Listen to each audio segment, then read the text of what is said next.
Oi, gente, a gente vai dar continuidade, certas aulas. Como eu disse no vídeo anterior, nessa aula a gente vai falar um pouquinho sobre a questão da atenção e as suas alterações, certo?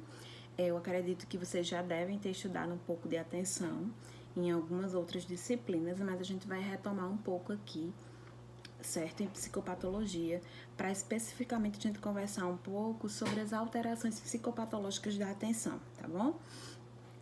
No tocante à questão da atenção em si, ela pode ser definida como a direção, né, da consciência, né, um estado de concentração da atividade mental sobre determinado objeto, ou seja, a atenção ela está intimamente ligada à consciência, né, ou seja, para que eu tenha atenção sobre algo, eu preciso estar consciente de que esse algo existe para que eu direcione minha atenção para ele, tá certo? A gente pode discernir dois tipos básicos de atenção, né? Que é a atenção voluntária e a atenção espontânea. O que é que seria essa atenção voluntária, né? É aquela atenção, né? Ou seja, aquela concentração ativa e intencionada à consciência sobre um objeto, ou seja, é quando o indivíduo, eu mesmo, direciono a minha atenção para algo, ou seja, eu quero ler um livro, eu quero ver esse filme, eu quero prestar atenção na fala de alguém.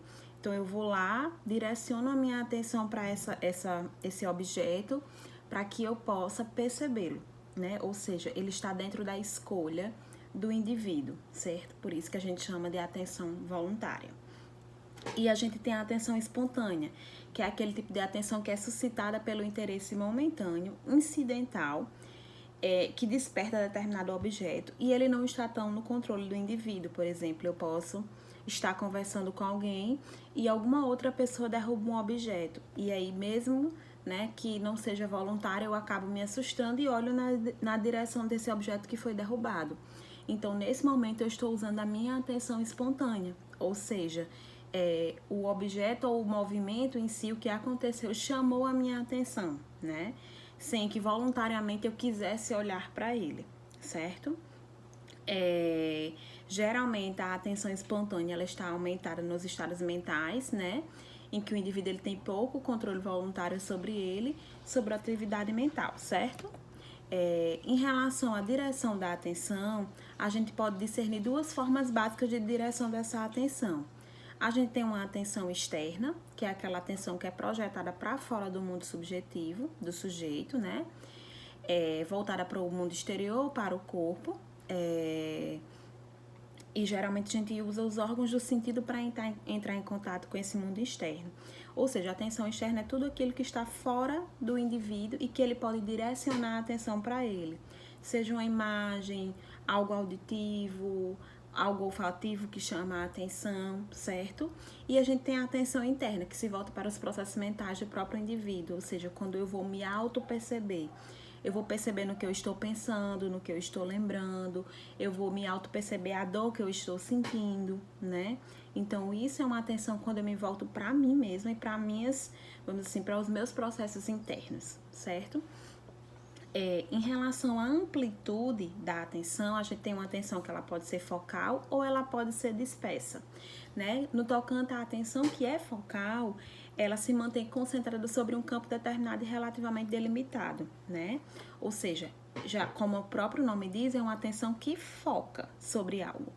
Portanto, essa atenção focal, ela está bastante ligada com a atenção voluntária, que é aquele tipo de atenção que eu tenho domínio, ou seja, quando eu escolho ou eu me esforço para voltar a minha atenção para uma determinada situação delimitada, né? Ou seja, para um objeto, para uma situação que é delimitada e que eu consigo ter controle, ou seja, é uma atenção que eu foco em algo específico. Já a atenção dispersa, ela não tem um campo determinado, né? Se espalha de modo menos delimitado. É quando o indivíduo ele não está ali focado a atenção nele numa situação ou só num objeto específico.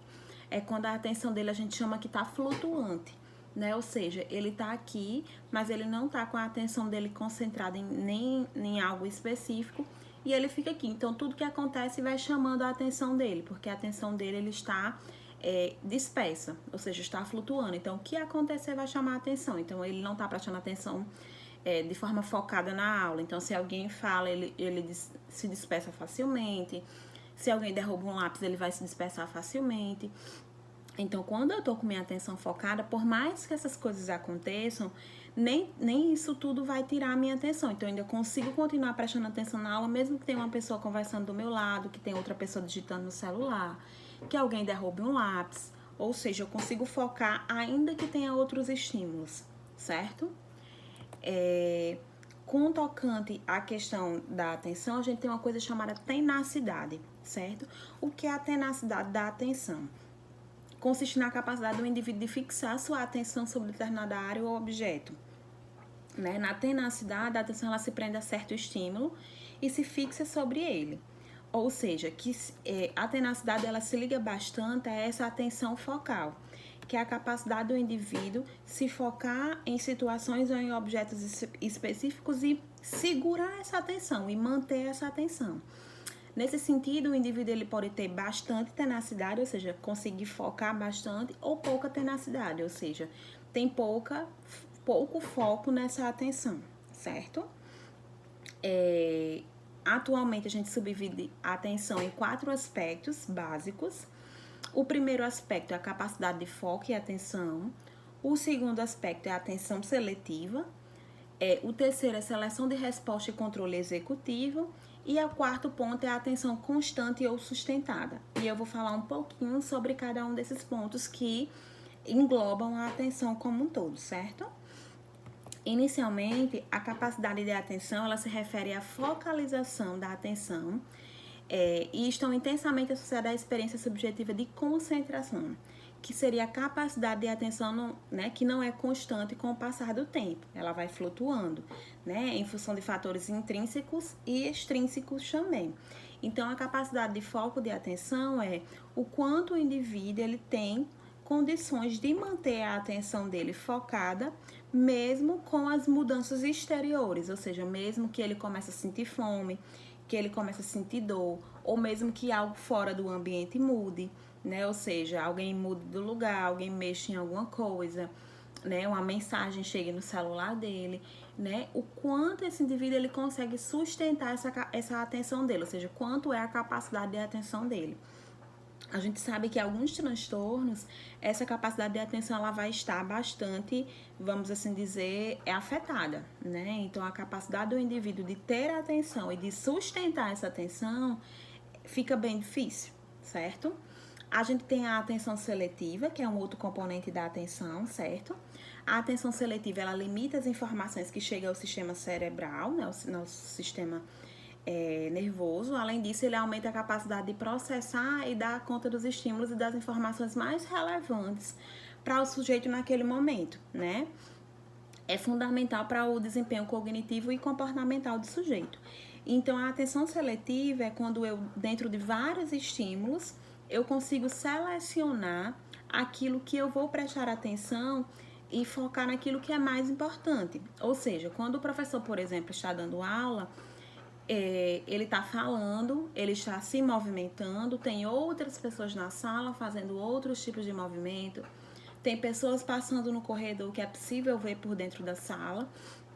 Então, se eu tenho uma boa atenção seletiva, eu consigo selecionar o que é mais importante naquele momento, por exemplo, o professor dando aula, e eu consigo focar nele, Se eu tenho dificuldade na minha atenção seletiva, por mais que eu me esforce para prestar atenção nesse professor, o tempo todo outras coisas vão me chamar mais atenção. Então, o tempo todo eu vou ficar me desconcentrando dessa aula e desse professor falando, certo? Um outro componente da atenção é a seleção de resposta e controle seletivo, que está bastante ligada com a atenção seletiva. Ou seja, se eu tenho uma boa atenção que seleciona, eu vou conseguir ter uma boa resposta adequada para isso que eu selecionei. Por exemplo, imagine que o professor ele faz alguma pergunta para o aluno. Se ele estiver conseguindo se concentrar na aula e compreender essa aula, ele vai conseguir responder. Mas imagine alguém que não tem uma boa atenção seletiva. Então, na hora que o professor pergunta, ela estava até tentando prestar atenção, mas ela perdeu várias partes da aula, porque ela não conseguia selecionar aquele estímulo e prestar atenção. Então, é muito provável que ela dê uma resposta inadequada ou que ela não consiga dar uma resposta, né? Mediante a pergunta que for feita. Um outro componente é a atenção constante ou sustentada, né? Que diz respeito à capacidade de manter a atenção ao longo do tempo. Essa capacidade ela vai variar geralmente, vai diminuindo com o passar do tempo. Ou seja, além de focar em algo, eu preciso sustentar essa atenção. Porque muitos indivíduos eles conseguem até selecionar algo para prestar atenção e focar. Mas com o tempo vai passando, eles vão perdendo, vamos assim dizer, às vezes o interesse, às vezes a capacidade de manter a atenção, e eles não conseguem sustentar, ou seja, se manter constante nessa atenção. Por exemplo, quem estuda em casa, que vai fazer uma leitura, começa no início prestando atenção, depois se dispersa e se perde e não sabe mais onde parou a leitura, o que foi que leu, o que foi que compreendeu. Então, muitas vezes a dificuldade ela pode estar só em focar, mas a dificuldade ela pode estar nos dois componentes, tanto em focar em algo quanto manter a atenção nisso que você focou, certo? Que a gente chama de atenção sustentada, que além de focar, eu preciso sustentar essa atenção, certo? Então, o desempenho de uma atenção ele vai depender de várias questões. Ele vai depender da relação entre o estímulo-alvo e o estímulo distrativo, ou seja, entre aquilo que eu estou querendo prestar atenção e entre aquilo que está tirando a minha atenção.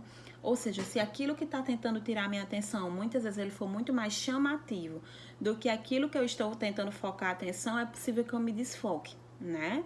Por exemplo, vamos pensar numa criança. Se a mãe está querendo que ela almoce, mas tem um desenho passando perto, então o desenho para ela é mais motivacional e ele chama mais atenção, vai ser difícil que ela se concentre em almoçar, né? Se tem um outro estímulo distrativo que chama mais a atenção dela, certo? O nível de consciência da pessoa, ou seja, se ela estiver sonolenta, se ela tiver por alguma questão, efeito de medicação ou de algo que diminua a consciência dela, vai ser difícil que ela consiga se concentrar e manter essa atenção. Como eu disse, consciência e atenção sempre andam juntos, certo? Então, um baixo nível de consciência também afeta na minha concentração e na minha manutenção de uma atenção, ok? E também vai depender da motivação, né? Ou seja, como eu disse, o que é que excita mais o indivíduo? Imagina no caso da criança que eu falei. Então, assim, muitas vezes o que vai motivar muito mais a criança é o desenho, é o brinquedo, do que a própria comida. Então, acaba que a criança se concentra muito mais no outro estímulo do que aquele que o pai queria que fosse o estímulo principal, certo? E também da fadiga, ou seja, quanto mais cansada eu estou, menor vai estar o meu nível de consciência, ou seja, meu nível de vigilância, menor vai ser a minha atenção também, certo? Agora a gente vai entrar um pouquinho nas anormalidades da atenção, certo? A alteração mais comum que a gente vai ter da atenção é a diminuição global dessa atenção, ou seja, eu não consegui ou focar ou sustentar a minha atenção. Mas a diminuição dessa atenção, a gente tem um nome para isso, que se chama hipoprosexia, né? Que se verifica uma perda básica da capacidade de concentração, com fadigabilidade, né? Ou seja, com o cansaço aumentado, que dificulta a percepção de estímulos ambientais e a compreensão, né? E é comum que as lembranças elas se tornem também mais difíceis e imprecisas, né? Por exemplo, é comum que a gente tenha hipoprosexia em casos, por exemplo, de depressão, ou seja, a pessoa ela fica um pouco mais cansada, mais voltada para as suas questões internas, então ela também fica com a sua atenção diminuída. A gente também tem isso em estados de embriaguez, né? Ou seja, a pessoa ela fica um pouco mais confusa, mais dispersa, portanto, ela também diminui o nível de atenção. Por isso, por exemplo, que não é recomendado que quem está alcoolizado ela dirija, tanto por questões de equilíbrio e de motor, mas por questões de atenção, porque sua consciência vai diminuir, sua atenção diminui, então pode ser que você não veja algum estímulo com a rapidez necessária e você acabe causando algum tipo de acidente. E o TDAH, né, que é o déficit de atenção e hiperatividade, também é um quadro que a gente tem a atenção de forma geral reduzida, certo? Um outro quadro de anormalidade da atenção a gente chama de aprosexia, né? O que é a prosexia? É a total abolição da capacidade de prestar atenção em algo, né?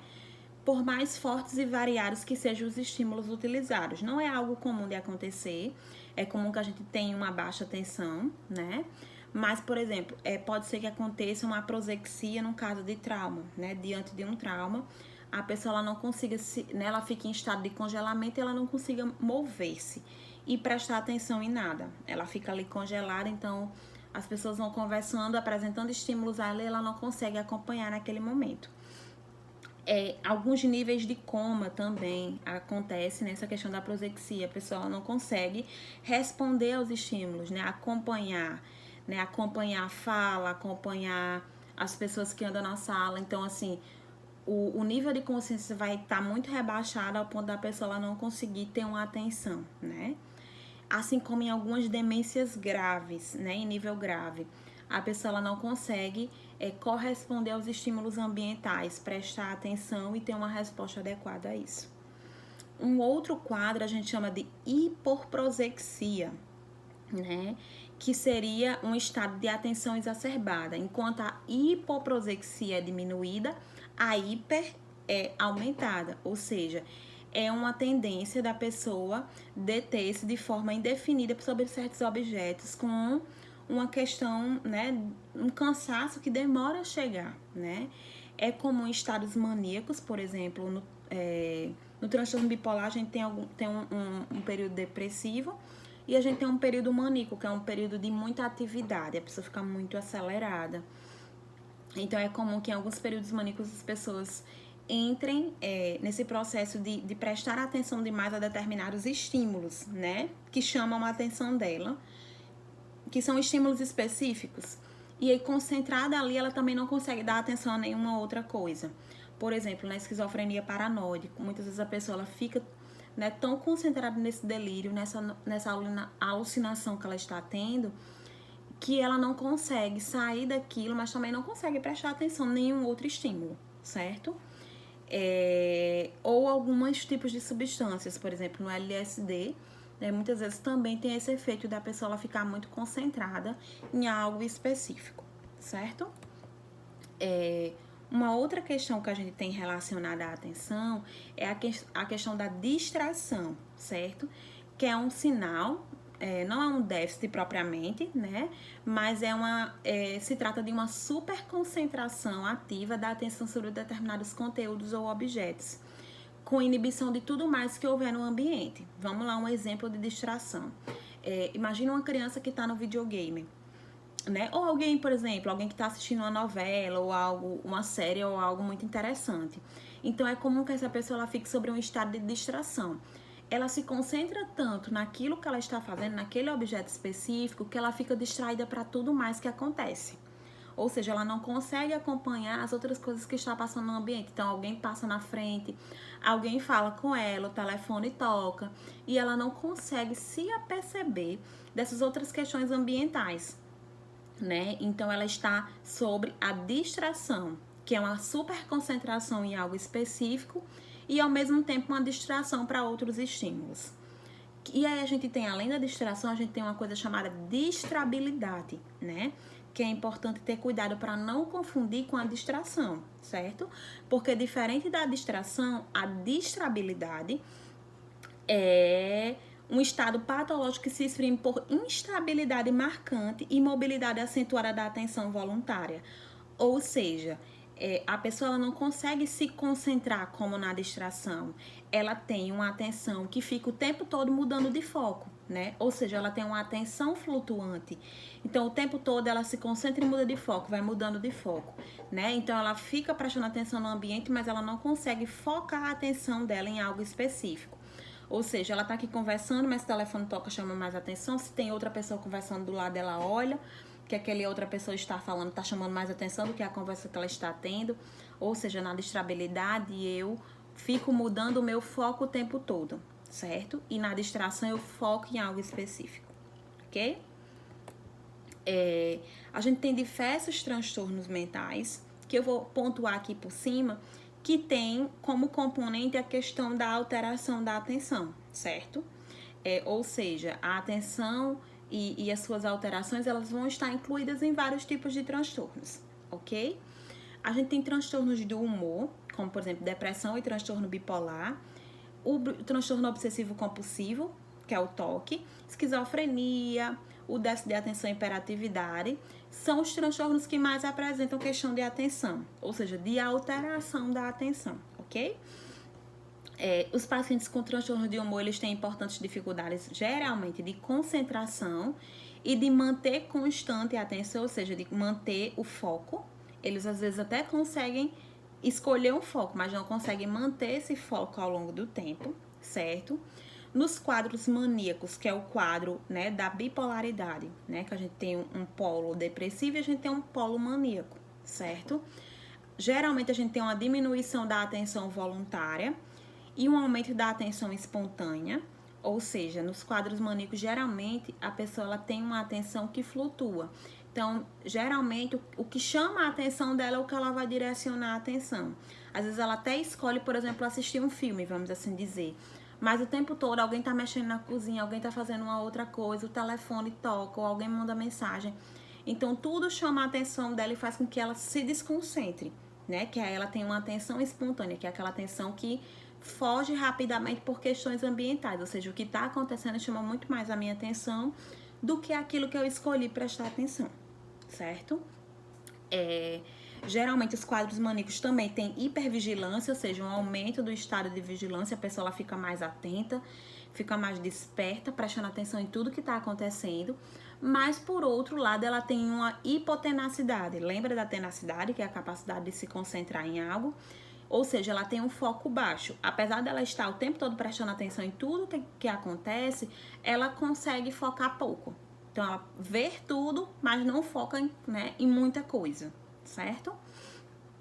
Geralmente, a atenção do indivíduo nessas questões de quadro maníaco, ela salta rapidamente de uma coisa para outra, de um estímulo para outro, como eu disse, né?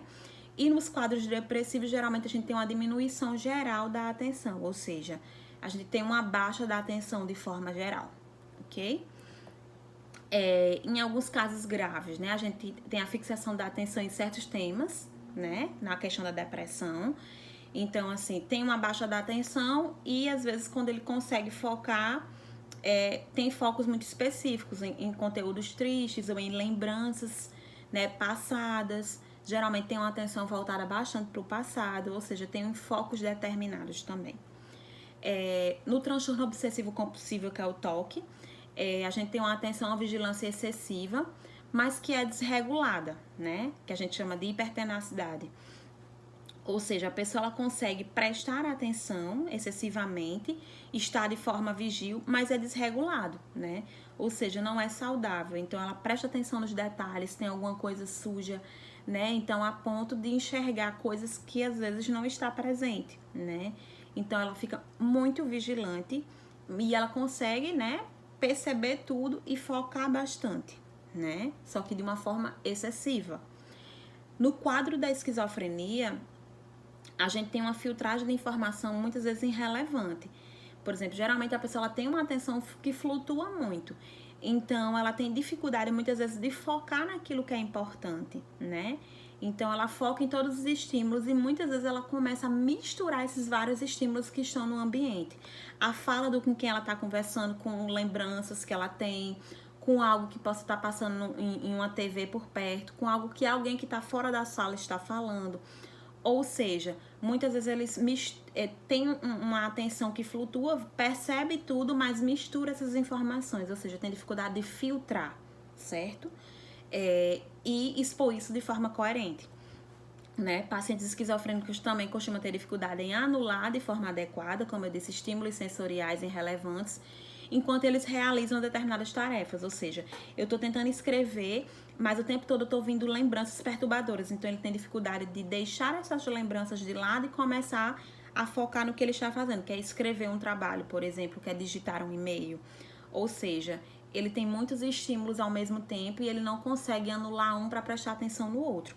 Porque por mais, por exemplo, que quem não tem esquizofrenia eu esteja assistindo a aula, eu esteja com fome, eu esteja cansado, eu consigo deixar isso um pouco de lado e pensar, não, quando sair daqui eu vou almoçar, eu vou cuidar dessa dor e conseguir prestar atenção nessa aula e focar, né? Quem tem esquizofrenia, não. O tempo todo quando algo fica perturbando, uma lembrança vindo, ou algo chama atenção, eles têm dificuldade de anular algo e prestar atenção no que é importante, né? E é comum também que misture as informações, como eu disse, né?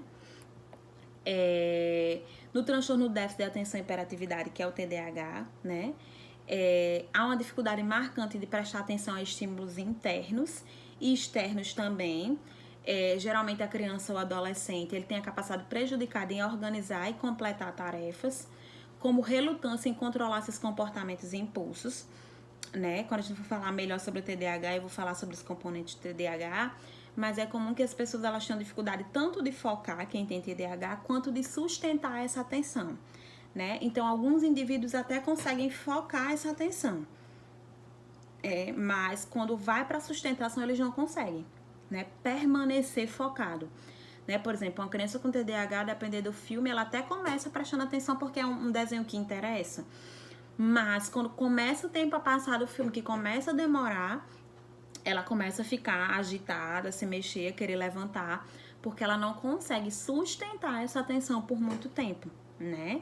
Porque geralmente quem tem TDAH tem uma atenção flutuante, então eles prestam atenção a vários estímulos ao mesmo tempo e é muito difícil para eles conseguirem se concentrar em algo específico, certo? E por muito tempo também. E aí a dificuldade também ela vem à tona quando se faz necessário um estado de vigilância para detectar informações infrequentes, né? E principalmente quando a informação que vem ela não é motivacional para a pessoa.